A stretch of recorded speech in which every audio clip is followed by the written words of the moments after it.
আসসালামু আলাইকুম। শিক্ষা একাডেমিতে তোমাদের সবাইকে স্বাগতম। এই ভিডিওতে আমি তোমাদেরকে নবম শ্রেণীর ইসলাম শিক্ষা বই থেকে দ্বিতীয় অধ্যায় ইবাদতের ৩৩ পৃষ্ঠার প্যানেল বা দলে আলোচনার কাজটি নিয়ে আলোচনা করব। আর এই কাজটিকে তোমরা কিভাবে সমাধান করবে আমি তোমাদেরকে তা দেখিয়ে দিব। তোমরা এখানে দেখতে পাচ্ছ তোমাদের এই কাজটিতে বলা হচ্ছে প্যানেল বা দলে আলোচনা। নিয়মিত সালাত আদায়ের মাধ্যমে আমার বা আমাদের দৈনন্দিন জীবনচারণে যেসব পরিবর্তন করব, এই উল্লিখিত শিরোনামের আলোকে শিক্ষকের নির্দেশনা মোতাবেক তোমরা প্যানেল বা দলে আলোচনা করে উপস্থাপন করো।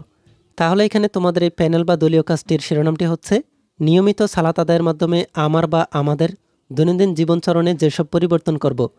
এই শিরোনামের আলোকে তোমাদেরকে শিক্ষকের নির্দেশনা মোতাবেক তোমরা প্যানেলে বা দলে আলোচনা করে উপস্থাপন করতে হবে। তোমরা এই কাজটিকে সমাধান করার পূর্বেই ৩২ পৃষ্ঠা থেকে সালাত সম্পর্কিত এই লেখাগুলোকে ভালোভাবে পড়ে নিবে। তাহলে তোমাদের জন্য এই দলীয় কাজটিকে সমাধান করা অনেক বেশি সহজ মনে হবে। তোমরা কিভাবে এই কাজটিকে সমাধান করতে পারো আমি তোমাদেরকে তা একটি নমুনার মাধ্যমে দেখিয়ে দিচ্ছি।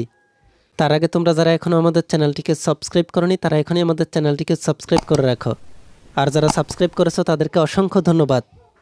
তাহলে তোমাদেরকে এই প্যানেল বা দলীয় আলোচনার কাজটিতে বলা হয়েছিল নিয়মিত সালাত আদায়ের মাধ্যমে আমরা বা আমাদের দৈনন্দিন জীবনচারণে যেসব পরিবর্তন করব, এই শিরোনামের আলোকে শিক্ষকের নির্দেশনা মোতাবেক তোমরা প্যানেল বা দলে আলোচনা করে এই কাজটি নিয়ে উপস্থাপন করতে হবে।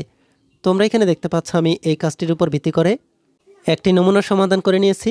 তোমরা এখানে দেখতে পাচ্ছ নিয়মিত সালাত আদায়ের মাধ্যমে আমরা দৈনন্দিন জীবনচরণে যেসব পরিবর্তন ঘটাবো, প্রথমটি হচ্ছে সালাত আদায়ের মাধ্যমে অশ্লীল ও অন্যায় কাজ থেকে বিরত থাকব।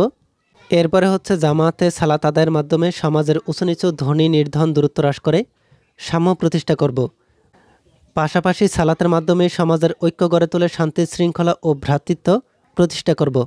এরপরে হচ্ছে সালাত আদায়ের মাধ্যমে সময়ানুবর্তিতা শিখব। এরপরে হচ্ছে সালাত অনুশীলনে দায়িত্ববোধ নিয়মানুবর্তিতা শিখব। সালাত আদায়ের জন্য ওযু ও গোসলের মাধ্যমে পরিষ্কার পরিচ্ছন্ন থাকব। সালাত আদায়ের মাধ্যমে ধৈর্য শিখব। সালাত আদায়ের মাধ্যমে নেতৃত্ব ও অনুগত্যবোধ শিখব। সালাত আদায়ের মাধ্যমে গরিবদের প্রতি স্নেহশীল হব।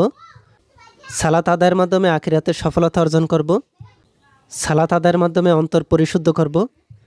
সালাত আদায়ের মাধ্যমে পারস্পরিক সহযোগিতা সৃষ্টি করব। সালাত আদায়ের মাধ্যমে উত্তম চরিত্রের অধিকারী হব। সালাত আদায়ের মাধ্যমে নিষ্ঠা ও একাগ্রতা তৈরি করব।